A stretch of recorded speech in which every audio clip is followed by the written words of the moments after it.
Kristin, thank you. Hello, welcome to Look North. On the programme tonight, families campaigning against the removal of home-to-school transport for learners with special needs or disabilities. The emotional toll it's going to take on the whole family, and I think this whole thing is targeting the most vulnerable people. The local authority says it faces difficult choices in an effort to save money. Also tonight, a man from Scarborough who discovered he had heart failure 7 years after being tested. Preparing for opening night, the inner city school children taking to the stage for the ballet production of Snow White. And hard to miss, the giant inflatable artwork that's been blown up and rolling around Bradford. And it was North Yorkshire that saw the best of the weather today, but we'll all be seeing some sunshine tomorrow, and it is going to feel very warm. I'll be back later in the programme with the full forecast.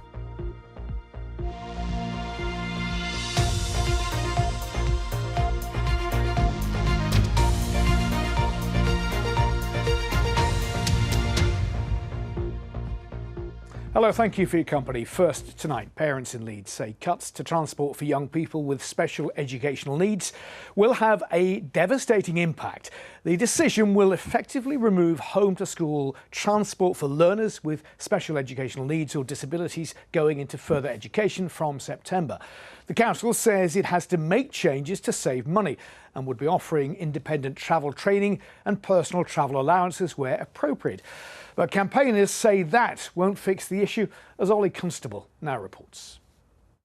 The emotional toll it's going to take on the whole family, and I think this whole thing is targeting the most vulnerable people. Lorna is one of many parents who's already worried about the new school term in September. Her son Josh is starting his post-16 education, but the free bus to help get him to a specialist school is ending. Josh has Down syndrome and autism and anxiety. The only option we're going to have is to take him ourselves. It amounts to I calculated it, 71 days unpaid. Gosh. So one of us is going to have to go part-time. Leeds City Council had a consultation and decided to cut the service to save £800,000, affecting students at sixth forms and colleges, such as Joanna's son. I feel for Freddie, it's just sad that the little bit of independence that he has going on the school bus, which is such a big part of his school day, is going to be taken away. I would love him to be able to get the public bus, but it's just not possible. It's not safe.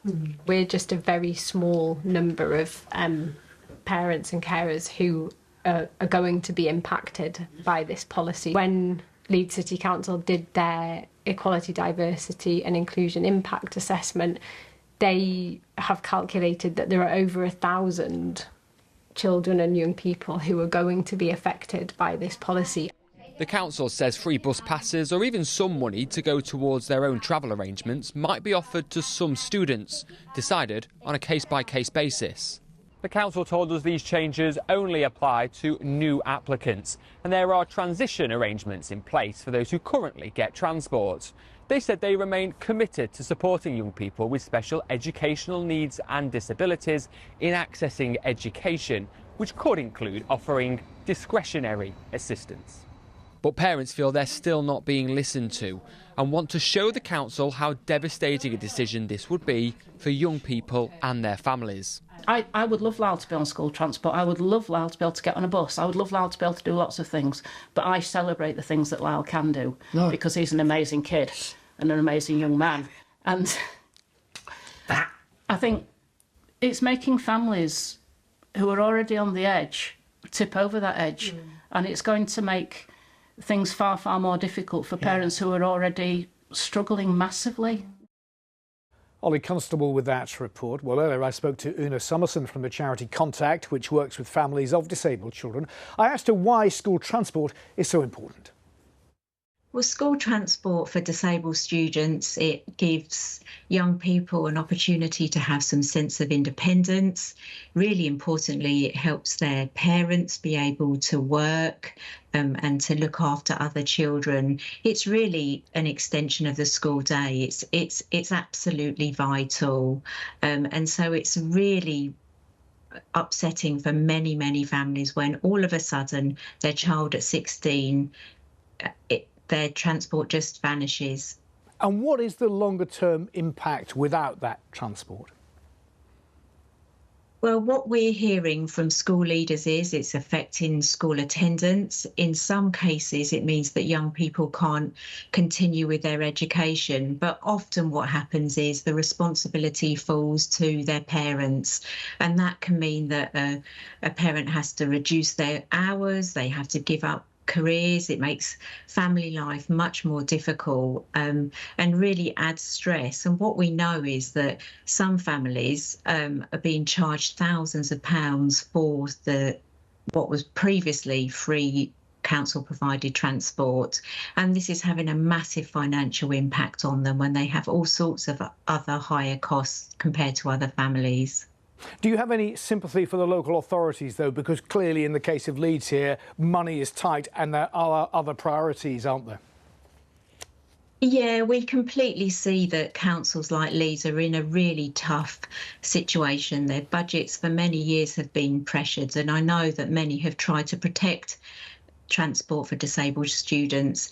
But what we think is, we don't think that disabled students should have to bear the brunt of council pressures, and so that's why we're calling on the government to create a much more fairer system for disabled students, so that councils can get the funding, so they don't have to cut back on really vital transport for disabled students. OK, Una Subberson, we'll have to leave it there. Thank you so much for your time today. Thank you.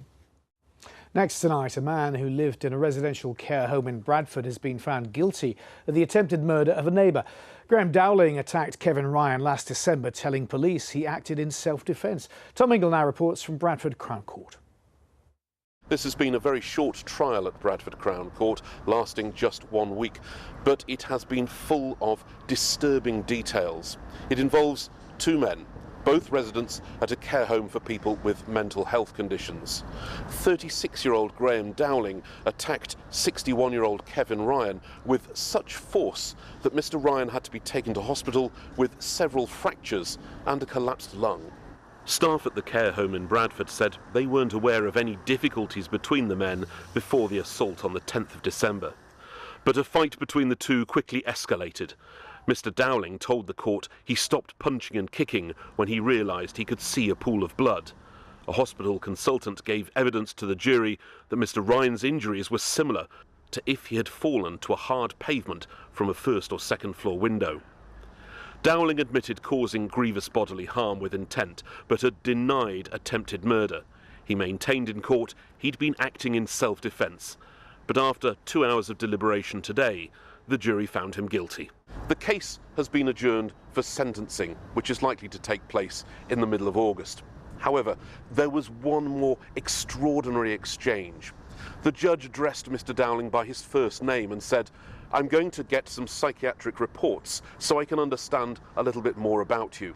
At which point Mr. Dowling replied, "Have I been found guilty?" The judge said, "Yes, you have." Mr. Ryan's sister, in the white top, gasped tearfully as the guilty verdict was read out. She said justice had been served and thanked everyone involved in the investigation and prosecution. Not only have the injuries suffered by her brother been horrific, it has clearly been a difficult ordeal for the entire family. Tom Ingle, BBC Look North, Bradford. You're watching Friday's Look North, still to come on tonight's programme. We meet a woman who has incurable cancer but hasn't let that stop her completing the world's highest marathon.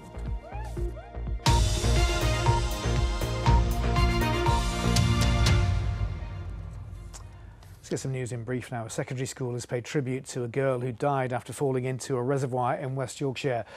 Kudsaya Mahmood's body was found at Batings Reservoir near Ripponton yesterday.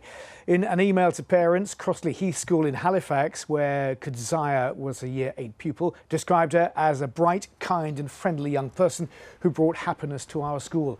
Head teacher Dan Jones added, "Our thoughts and prayers were very much with her family now and always." A man from Leeds is set to stand trial for a terror offence next month. Martin Paul Gilliard appeared at Westminster Magistrates Court earlier today, charged with possessing information of a kind likely to be useful to a person committing or preparing an act of terrorism. Gilliard, who's from Armley, was told his trial would start at the Old Bailey on June the 20th. The parents of a baby boy who died in hospital in Leeds have described his care as unacceptable. Benjamin Arnold developed breathing difficulties after being born 5 weeks early at St James's Hospital in 2022. The coroner said doctors missed opportunities to diagnose pneumothorax, also known as a collapsed lung, and said had this been treated, he would likely have survived. Leeds Teaching Hospital's NHS Trust said it was extremely sorry and had made important changes to its neonatal service. Benjamin's parents told us they were devastated by his death and have urged the hospital to take seriously any recommendations made by the coroner in a forthcoming report. A community group supported by Dame Judy Dench have successfully purchased a 20-acre nature reserve near Harrogate. Townend Field near Great Ousburn was purchased by the Upper Ouse Conservation Trust after raising over £275,000 in just 4 weeks.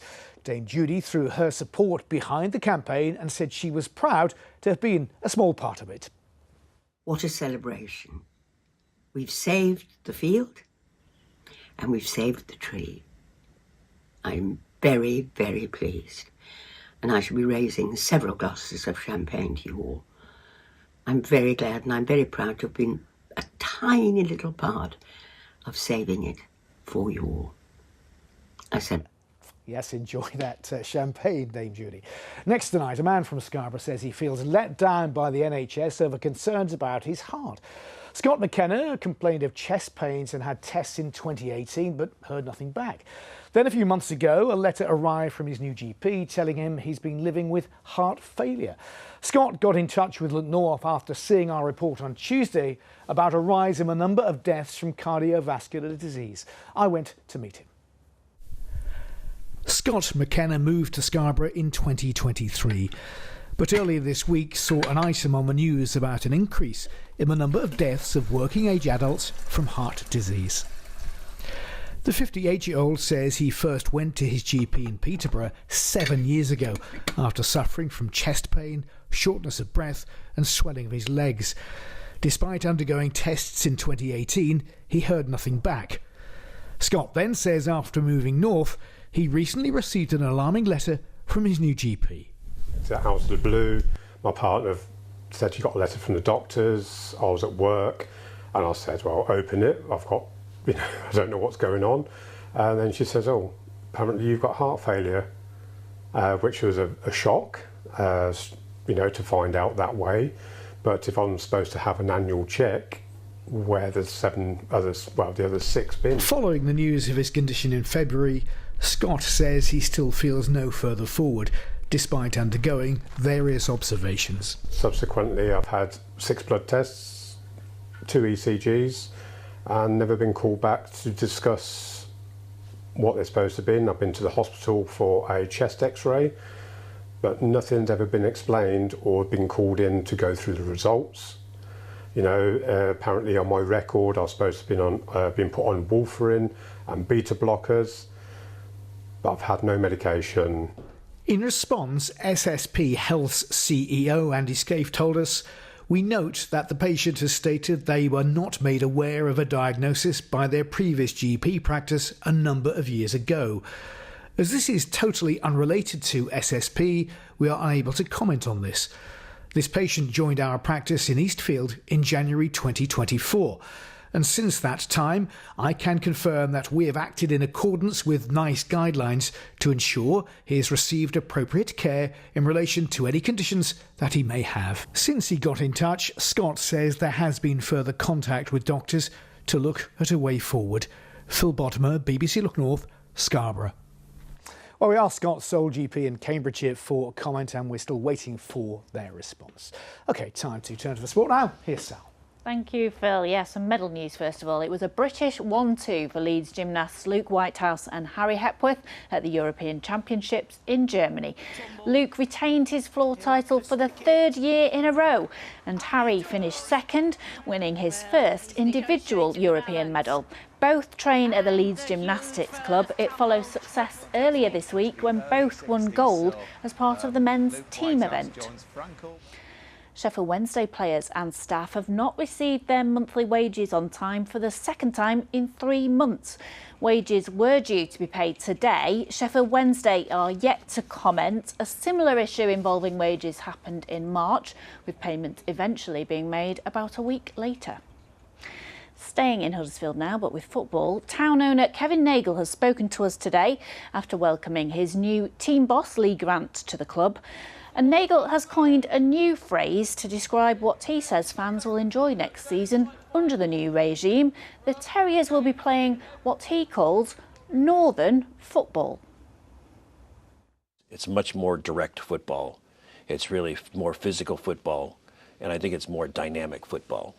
Now, those words are what I use, but I think Lee will give you the words that are probably going to be a little bit more descriptive. But the fact that he played as a player for many years for Northern football clubs, he really understands it.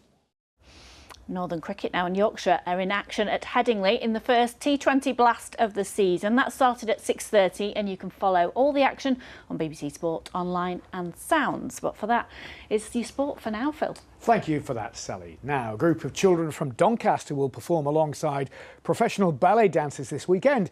Theatre dance company Ballet Laurent has been working with 7-, 8- and 9-year-olds from a school in Doncaster for their version of Snow White. Beth Parsons takes up the story. There have only been 2 days of rehearsals for these children from Doncaster. The movement is quite frantic. Tonight and tomorrow, they're stepping on stage for Snow White, the Sacrifice. Really exciting because I've never done it before. Dance theatre company Ballet Laurent have chosen a different school for each part of the tour to join them on stage. And this weekend, it's the turn of Bentley New Village Primary. You stay in your animal, you always stay in your animal. John will play the huntsman in the show and says 10 children were chosen to be part of it following an afternoon of auditions. As a company, we like to treat them like professional dancers. We employ a lot of trust into them. We totally trust and believe that they can learn the roles, embody the roles, and then perform on stage in front of an audience. So Aaron, you were this side. We try not to go to schools or go to dance schools and find kids who've been to the theatre lots of times, or they have a huge dance background, or their parents involved in dance. Because I think as a company we believe that the arts are for everyone. We are being animals. We run around the person, then we have to do. I'm pretending to be a wolf. Oh! They had to pounce for their prey and scratch when they tried to defeat others and things. It was a bit hard because you had to go next to each other and someone stamped on my foot. In their roles as woodland animals dedicated to protecting Snow White, the children will be watched by their families in the audience. I'll be feeling emotional and then I'll be feeling happy when I see my daughter on the big stage. She's nervous because she don't like new places, but I think she will be all right. She will be okay. I'm very proud of her that she want to take part of this and excited as well. Good luck to the young performers ahead of the first of 2 shows tonight at Doncaster's Cast Theatre. Beth Parsons, BBC Look North. And the best of luck to them as well. Now, a woman from Addingham in West Yorkshire who has incurable breast cancer has completed the world's highest marathon. Dr. Shauna Burke set herself the monumental challenge of climbing 6,000 metres and then running a full marathon starting at the Everest Base Camp. I caught up with her earlier, asked her how she found it. Extremely demanding on the body. So to give you an example, the Everest Marathon, it actually starts at an elevation of 5,300 meters, which is very taxing on the human body. The body is under stress because of the low oxygen in the air. So very everyday, simple tasks, getting in and out of your tent, to walk to the dining tent or to walk to the toilet tent can actually become very difficult. Your heart rate becomes elevated, breathing becomes more laborious. So if you can imagine trying to run a marathon at that altitude, how hard that actually is. And what's the atmosphere briefly like between the competitors and being out there, being part of this? It's absolutely fantastic. The energy, there were over 200 participants running in the marathon from 32 different countries around the world, everyone united by just wanting to be in the mountains and to experience something very different. It's not just a marathon, this event. It's more than that. It's a race that passes through the Sherpa villages, passes through monasteries. It offers that real inside look into the cultural heritage of the Khumbu Valley. Am I right in thinking this is your first marathon as such? I suppose it'd been easier to choose maybe London or Manchester or Glasgow or somewhere rather than being out in Everest. Well, yeah, I did go for a hard one, that's for sure. But it played to my strengths because as a mountaineer, I've summited Everest back in 2005. So I do know what it's like to push myself in high altitude. So that resilience, I've got it within me. And I think it paid off. It took me 7 hours and 41 minutes to complete the marathon. You can't compare this marathon to a marathon at sea level. It takes much longer to do because of the high altitude. But I ended up finishing 4th for females in the foreigner category. So very pleased with my result. Absolutely. So you should be. Many congratulations. Finally, Shauna, what's next? How do you follow this experience? Bigger mountains are coming next. So watch this space. OK, well, good to talk to you. Thank you so much for taking time out to speak to us today. Thank you for having me. Now, if you've been in and around Bradford over the past week, you might have spotted this, a 15-foot high red ball. It's been in various places across the district as part of an art installation celebrating Bradford's year as City of Culture. Jacob Tomlinson can explain more. Ilkley, a beautiful, quaint town nestled in the West Yorkshire countryside, with its bustling high streets and its picturesque artwork, and now it's home to a big red ball. I'd like it in my back garden. Can I have it? I'm in love with the big red ball. I'm so happy. It's not an everyday sight for passers-by, but it's certainly caught their attention. So, what is it? The Red Ball project is actually a global street art piece. So it's traveling around the world. I've been taking it to cities for years, and we're here as part of Bradford 2025. The 15-foot tall red ball has travelled from Los Angeles to Paris, Sydney to Barcelona, and now it's been travelling in and around Bradford for the past week. Actually, just this morning we had somebody come out and she was like, well, I was looking up, you were last in Hong Kong, and she goes, and now you're in Ilkley? And I was like, yes. Now, I know what you're thinking. Why? Big question. You know, honestly, as an artist, I'm just really interested in the idea of playing with cities and just some surprises, some things you might expect. And for me, that's what's exciting about the piece, is just having people explore and have a bit of surprise in their own home. What's it like when you see members of the public interacting and loving the artwork as much as you do? Yeah, I mean, I think for me what's important about, you know, art, if you're doing it on the street, is that you're not dictating to people, that you're inviting them in. And so whether somebody is, you know, taking a photo or just walking by or ends up sticking around having a conversation, I mean, all those, that's all part of it. And what did you make of it when you saw it for the first time? It's big. Bigger than I thought it would be, actually. I think it's great to have something to come and see in our local area, especially something that's been travelled all around the world. We've seen it wedged in various places around Bradford, so we thought, well, we actually saw it was coming last night, so that's why we've come across, and I thought we'd have a look. Things like this, you see them coming to Leeds or Manchester or wherever. You don't see them come to Ilkley. So I'm really happy. Although it's not a permanent fixture, it's clear that those who saw it were having a ball. Sorry. Jacob Tomlinson, BBC Look North, Ilkley. And your last chance to see the ball before it rolls away in the Bradford district is tomorrow in Roberts Park in Saltaire. Now, finally tonight, a tiger at the Yorkshire Wildlife Park has successfully undergone surgery to remove an ingrown toenail. 17-stone Shuna had to be sedated for 15 minutes and is now well on her way to recovery. Keepers noticed something was wrong after she kept lifting up her paw for a checkup, something each of the tigers at the park have been trained to do.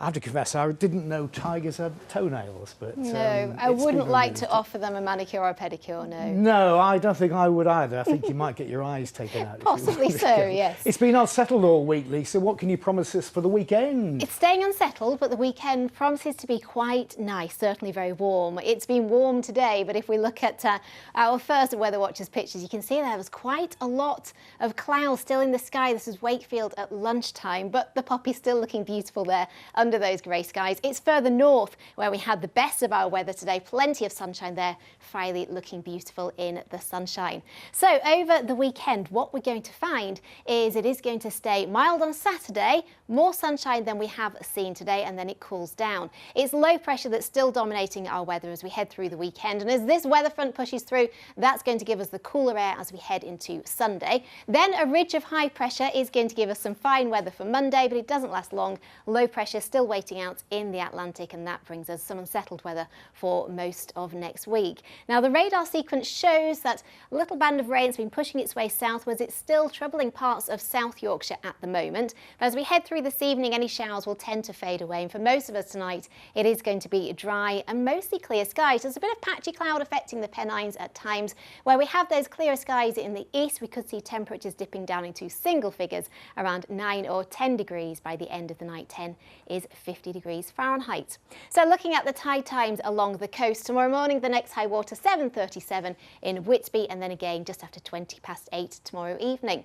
So it's a fine start to the day tomorrow, plenty of sunshine, but cloud will bubble up as we go through the morning, and then through the middle part of the day a batch of showers will push their way eastwards. Some of us will avoid the showers and stay dry, and they will clear away out into the North Sea, and we will see those sunny spells returning through the afternoon. But for all of us tomorrow, it is going to be a mild day. We're looking at temperatures up to around 22 or 23 degrees, that is 73 Fahrenheit, and quite a few degrees above average for the time of year.